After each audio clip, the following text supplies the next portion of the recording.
Right. நம்ம இந்த sofa மாடலுக்கு ப்ரீ பிளானிங் என்னென்னன்றதை பார்த்துட்டோம்.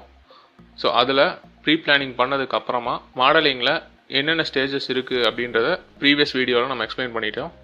ஸோ எக்ஸ்பிளைன் பண்ண ஸ்டேஜஸை ஒன் பை ஒன்னாக இந்த வீடியோவில் பார்க்கலாம். ஸோ பிஃபோர் தட் அந்த சோஃபாவோட மெஷர்மெண்ட்ஸ் பற்றி சில எக்ஸ்பிளைன் பண்ணிடுறேன். ஓகே, இதுதான் நமக்கு கிடச்சிருக்க இமேஜஸ். இந்த சோஃபாவோட மெஷர்மெண்ட்ஸ் வந்து நமக்கு இன்ச்சஸில் இருக்கும். ஃபார் எக்ஸாம்பிள் இந்த நம்பர்ஸ் பக்கத்தில் டபுள் கோலன் போட்டிருக்காங்க அப்படின்னா அது வந்து இன்ச்சஸை டினோட் பண்ணும். அண்ட் இந்த வேல்யூவை சென்டிமீட்டராக கன்வெர்ட் பண்ணி இந்த இமேஜஸில் டைப் பண்ணி வச்சுருக்கேன். ஸோ இந்த நம்பர் நான் ரெடி பண்ணது, இது வந்து அந்த இமேஜில் இருந்தது. சரிங்களா? ஓகே, இப்போ நம்ம பண்ணுற மாடல் எல்லாமே பிளண்டருக்குள்ளே சென்டிமீட்டரில் தான் நம்ம பண்ணுவோம். ஸோ அதனால தான் இன்ச்சை நம்ம சென்டிமீட்டராக கன்வெர்ட் பண்ணியிருக்கோம்.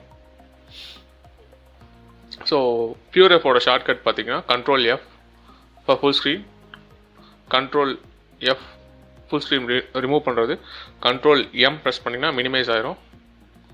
So again you can open it anywhere. Viewport அலைன்மெண்ட்காக நான் இதை அவுட்லைனருக்குள்ளே ஸ்ட்ரிங் பண்ணி வச்சுக்கிறேன். ஸோ நான் என்னென்ன கீஸ் யூஸ் பண்ணுறேன்னு தெரியறதுக்காக ஸ்க்ரீன் கேஸ்ட் கீஸ் ஆன் பண்ணியிருக்கேன். ஓகே, ஸோ வியூ போர்ட்டில் இந்த டைம்லைன் நமக்கு தேவைப்படாது. ஸோ ரைட் கிளிக் பண்ணி ஜாயின் ஏரியா கொடுத்து டவுன் பண்ணிக்கிறேன்.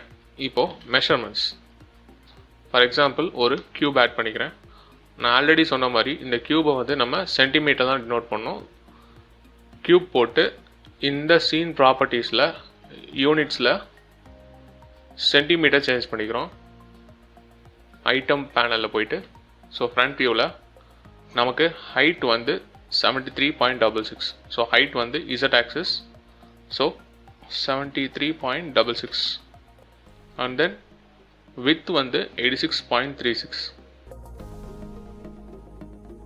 அண்ட் தென் டெப்த் வந்து 71.12. ஸோ இப்போ நமக்கு பவுண்டிங் பாக்ஸ் என்னன்றது பர்ஃபெக்டாக கிடச்சிருச்சு. இப்போ ஆரிஜினா கர்சர் யூஸ் பண்ணி கீழே கொண்டு வந்துடுறேன். ஸோ ஃபேஸ் செலக்ட் பண்ணிட்டு shift S cursor to selected face and ஆரிஜினை மூவ் பண்ணுறதுக்காக right click set origin to 3D cursor. இப்போது இதை நான் வேர்ல்டு ஆரிஜினுக்கு வைக்கணும். So shift S cursor to world origin, ஆப்ஜெக்டை மேலே கொண்டு வரதுக்காக shift S selection to cursor. இப்போ நமக்கு பவுண்டிங் பாக்ஸ் வந்து ஃப்ளோருக்கு மேலே இருக்குது. இந்த ஃபைலை நான் சேவ் பண்ணிக்கிறேன். ரைட். ஸோ பவுண்டிங் பாக்ஸ் போட்ட உடனே இதை டூப்ளிகேட் பண்ணி நான் செகண்ட் லேயரில் எம் ஹோல்ட் பண்ணி நியூ கலெக்ஷன் ஆட் பண்ணிக்கிறேன். செகண்ட் லேயரில் இருக்குது. ஃபர்ஸ்ட் லேயரில் இருக்க பவுண்டிங் பாக்ஸை நான் ஒயர் டிஸ்பிளேயில் வச்சுக்கிறேன். ஸோ வியூ போர்ட் டிஸ்பிளே டெக்ஸ்சர்ஸில் ஒயர். ஸோ இப்போ செகண்ட் லேயரில் நமக்கு பவுண்டிங் பாக்ஸோட காப்பி இருக்குது. ஃபர்ஸ்ட் லேயரில் நமக்கு இதோட ஒயர் ஃப்ரேம் இருக்குது. ஸோ இதுதான் நம்ம கேஜ். நம்ம பண்ண போகிற மாடல் வந்து இந்த கேஜ்குள்ளே தான் இருக்கும். ஓகே, ஸோ இப்போது இதை ஃபோட்டோஷாப்பில் இந்த ப்ரொபோர்ஷன் எப்படி ஸ்ப்ளிட் பண்ணி பிளாக்கிங் பண்ணுறதுன்றதை பார்க்கலாம்.